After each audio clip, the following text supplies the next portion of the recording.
Assalamualaikum warahmatullahi wabarakatuh. Hari ini kami dari kumpulan 6 akan membentangkan tentang teori pengajaran dalam psikologi pendidikan, seksyen 1. Kumpulan kami terdiri daripada 4 orang pelajar, iaitu yang pertama saya sendiri, Muhammad Ilham bin Sukur, yang kedua Muhammad Hilmi bin Azman, yang ketiga Muhammad Asif Hazwan bin Abdul Aziz, dan yang terakhir Muhammad Aziz Naim bin Matno.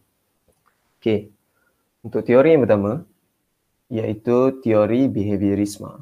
Teori behaviorism merupakan teori yang mengkaji tentang tingkah laku manusia. Ia terbahagi kepada dua, iaitu teori pelaziman klasik dan teori pelaziman operan. Okay. Untuk teori pelaziman klasik, terdapat dua tokoh atau pengasas utama bagi teori ini, iaitu yang pertama John B. Watson yang mengasaskan teori pelaziman klasik Watson, dan yang kedua adalah Ivan Petrovich Pavlov. Dia mengasaskan teori pelaziman klasik Pavlov. Okey. Untuk teori pelaziman operan, terdapat dua juga tokoh ataupun pengasas, iaitu Edward Lee Thorndike. Ia mengasaskan teori pelaziman operan Thorndike, dan juga Burrhus Frederick Skinner yang mengasaskan teori pelaziman operan Skinner. Okey. Bagi prinsip teori behaviorism, bagi teori pelaziman J.B. Watson, ia mengatakan bahawa psikologi mementingkan data objektif, tingkah laku atau aspek yang dapat diperhatikan. Okay, yang kedua, beliau mengatakan rasa takut dan respon emosi dapat dihapuskan melalui pelaziman.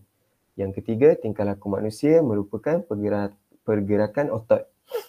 Okay, untuk teori pelaziman klasik Pavlov, beliau mengatakan bahawa proses mempelajari sesuatu yang tidak diketahui. Yang kedua, fokus kepada pembelajaran yang menghasilkan tindak balas tanpa sedar. Yang ketiga, ia mempunyai 3 peringkat, iaitu sebelum pelaziman, semasa pelaziman dan selepas pelaziman. Okay. Bagi teori pelaziman operan pula, Edward Lee Thorndike menekankan berkenaan konsep hukum. Yang pertama ialah hukum kesediaan, yang kedua ialah hukum latihan, dan yang ketiga adalah hukum asas. Okay. Untuk Burrhus Frederick Skinner, beliau pula menekankan tentang teori modeling serta peneguhan di dalam teori pelaziman operan Skinner, iaitu yang pertama ialah peneguhan positif dan yang kedua adalah peneguhan negatif. Alright. Bagi kaedah pembelajaran di dalam dan di luar bilik darjah untuk teori behaviorisme, untuk di dalam bilik darjah, guru memberikan hukuman kepada pelajar yang tidak menyiapkan kerja rumah. Yang kedua, guru memberikan ganjaran kepada pelajar yang menjawab soalan dengan betul. Ganjaran tu contohnya berupa duit ke ataupun makanan ke. Untuk yang di luar bilik darjah, kaedah pengajaran, pelajar akan diberikan penghargaan oleh pihak sekolah apabila pelajar tersebut berjaya memenangi pertandingan atau acara-acara sukan. Contohnya pelajar tu menang, seorang pelajar tu memenangi pertandingan pidato contohnya. So pihak sekolah boleh menyediakan penghargaan berbentuk hadiah macam hamper ataupun RM1 untuk diberikan kepada pelajar tersebut. So untuk teori yang kedua adalah teori humanistik. So saya akan memberikan kepada Muhammad Hilmi bin Azman untuk menerangkan tentang teori ini. Assalamualaikum warahmatullahi wabarakatuh. Saya Muhammad Hilmi bin Azman akan menerangkan teori humanistik.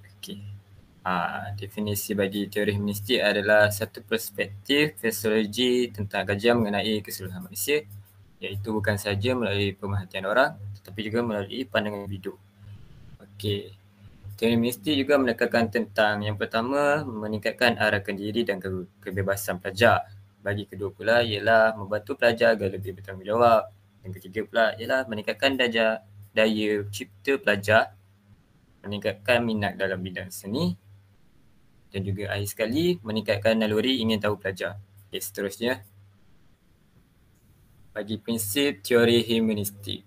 Teori humanistik terbahagi kepada 3 jenis teori, Yang pertama ialah teori motivasi Maslow dicetuskan oleh Alan Tang Long pada 1976 verse 131 dan Maslow 1956 yang menjelaskan keperluan manusia terbahagi kepada dua, iaitu yang pertama ialah keperluan peringkat bawah dan yang kedua pula ialah keperluan peringkat atas. Bagi teori kedua pula ialah teori kognitif tentang motivasi, iaitu individu bermotivasi memperoleh keinginan mencari penyelesaian masalah. Dan bagi kedua pula ialah memastikan pembelajaran berlaku. Bagi teori terakhir pula ialah teori motivasi pencapaian. Bagi yang pertama ialah teori pencapaian motivasi ni ialah pencapaian individu untuk berjaya tinggi. Dan yang kedua pula ialah pendedahan pengajaran kemanusiaan bertunjangkan kepada pelajar. Okey, seterusnya pula. Bagi teori mistik di dalam dan di luar bilik pelajar. Yang pertama untuk bagi di dalam bilik pelajar ialah guru mengajar mengikut kemampuan pelajar. Yang kedua ialah guru memberikan ganjaran kepada pelajar yang berhasil melakukan sesuatu. Yang ketiga pula di dalam bilik pelajar ialah guru memberikan pujian kepada pelajar yang mempunyai peningkatan walaupun sedikit. Bagi di luar bilik pelajar untuk teori humanistik pertama ialah sentiasa mengambil berat hal pelajar dan mengetahui aktiviti harian pelajar. Yang kedua pula ialah guru memberikan nasihat dan kaunseling. Dan terakhir pula untuk di luar bilik pelajar, guru memberikan makanan kepada pelajar yang kurang berkemampuan. Okay. Untuk teori kognitivisme, kami akan berikan kepada Muhammad Haziq pula, ya. Terima kasih kepada Hilmi yang telah menceritakan mengenai teori kognitif. Okey, sekarang saya akan menceritakan mengenai teori kognitivisme. Kognitif ialah proses yang melibatkan proses peranggapan, pembinaan konsep, taklukan, penilaian dan penyelesaian masalah. Ini juga proses yang terjadi apabila minda cuba untuk memahami apa yang telah dilihat. Fenomena ini tidak dapat dilihat secara langsung. Kognitif menekankan pentingnya proses pemikiran dalam pembelajaran dan memberikan perhatian kepada faktor dalaman ketika pembelajaran. Ia merangkumi beberapa tahap: proses persepsi, proses peranggapan, proses pemikiran, proses pengalaman, proses menyelesaikan masalah. Okey, pendekatan ini sangat berbeza dengan pendekatan psikologis yang memfokuskan pemikiran yang tidak sedar dan pendekatan behavior yang memfokuskan kepada persekitaran dan tingkah laku. Okey, prinsip teori kognitif. Model pemprosesan maklumat, rakaman, penyampaian, mengingat kembali dan lupaan. Okey, ingatan kekal, asikodis, semetik dan berprosedur. Okey, proses elaborasi ialah proses pengetahuan menggabungkan sesuatu yang baru dengan yang lama yang dipelajari. Ilmu yang disimpan memori untuk jangka panjang. Okey, kaedah kognitif di dalam dan di luar bilik darjah. Okey, kalau di dalam bilik darjah, guru merangsang ingatan pelajar dengan membuat kuis berkenaan topik yang telah dipelajari. Guru akan membantu pelajar mengingatkan semula isi topik yang dipelajari melalui tayangan video. Okey, di luar bilik darjah, guru mengajar perkara baharu melalui permainan seperti permainan sembunyi dan cari di padang sekolah. Guru juga boleh menyediakan aktiviti untuk pelajaran subjek sains di luar kelas melalui permainan reka bentuk seperti water rocket. Okey, kesimpulan untuk kognitif ialah teori ini memfokuskan kepada proses pemikiran pelajar dan memastikan pelajar-pelajar tersebut mempunyai pemikiran yang betul dan kreatif supaya dapat membantu diri sendiri dalam pembelajaran. Okey, saya berikan kepada Haziq. Assalamualaikum warahmatullahi wabarakatuh. Untuk teori yang ketiga pula ialah teori konstruktivisme. Yang mana teori konstruktivisme ini merupakan teori di mana seorang individu membina pengetahuan sendiri berdasarkan pengetahuan dan maklumat yang diterima dengan maklumat dan pengetahuan yang sedia ada pada dirinya. Menurut McBrien dan Brand 1997 menyatakan teori ini adalah satu pendekatan pengajaran berasaskan penyelidikan tentang bagaimana manusia belajar. Kebanyakan penyelidik menyatakan individu membina pengetahuannya sendiri dan bukan menerimanya daripada individu yang lain. Menurut Bernard M. pula pada tahun 1999, pelajar membina sendiri pengetahuan mereka dengan menguji idea dan pendekatan berasaskan pengetahuan yang mereka sedia ada. Mereka juga mengaplikasikan kepada situasi baru dan mengintegrasikan pengetahuan itu dengan binaan intelektual yang sedia wujud. Okey, untuk prinsip teori konstruktivisme pula, yang pertama ialah prinsip pengetahuan dibangunkan oleh murid itu sendiri. Yang kedua, guru sekadar membantu menyediakan saran dan situasi agar proses konstruksi berjalan dengan lancar. Yang ketiga, murid aktif mengkonstruksi secara terus-menerus sehingga selalu terjadi perubahan konsep ilmiah mereka. Dan yang terakhir, pengetahuan tidak dapat dipindah dari guru ke murid kecuali ianya hanya dengan keaktifan murid itu sendiri untuk bertanya. Okay. Bagi kaedah pembelajaran dalam kelas, di dalam bilik darjah dan di luar bilik darjah pula. Untuk di dalam bilik darjah, yang pertama, guru menggalakkan murid melakukan tugasan berbentuk menganalisis, menyelesaikan masalah, meramal, meneroka serta membuat hipotesis. Sebagai contoh, guru memberikan video pendek berkaitan satu kisah atau satu cerita dan meminta pelajarnya untuk mencari pengajaran yang terdapat pada video tersebut. Dan yang kedua, guru perlu menstrukturkan pembelajaran yang mencabar pemikiran dan pengetahuan murid. Contohnya, guru membuat kuis, tapi kuis itu menggunakan konsep permainan seperti permainan Scrabble.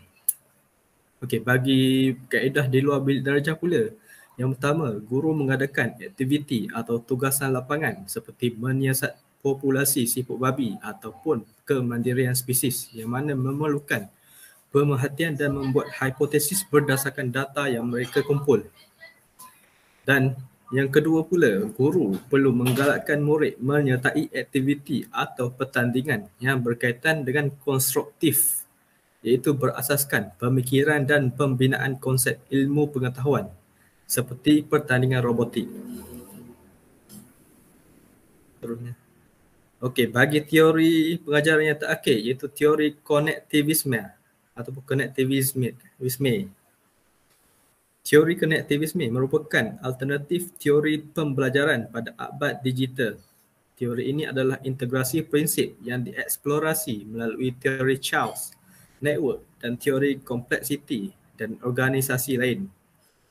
Proses belajar terjadi dalam lingkungan yang tidak nampak kepada peningkatan elemen-elemen tertentu. Kandungan pelajaran tidak sepenuhnya dikawal oleh setiap individu. Yang kedua, menurut Josh Simmons pada tahun 2004, teori ini merujuk kepada pembelajaran yang digunakan dalam era digital masa kini. Teori ini menjelaskan pembelajaran yang merangkumi kepelbagaian pemindahan unsur-unsur secara berterusan. Ianya berlaku apabila individu tersebut menyalurkan maklumat ke dalam rangkaian dan individu lain menerimanya dan lalu menyalurkan semula maklumat tersebut ke dalam rangkaian. Bagi prinsip teori konektivisme pula, Yang pertama ialah kapasiti atau kebolehan untuk lebih mengetahui adalah lebih penting berbanding apa yang telah diketahui sekarang. Yang kedua, kemampuan untuk melihat hubungan antara pelbagai bidang, idea dan konsep merupakan perkara yang paling utama dalam teori ini.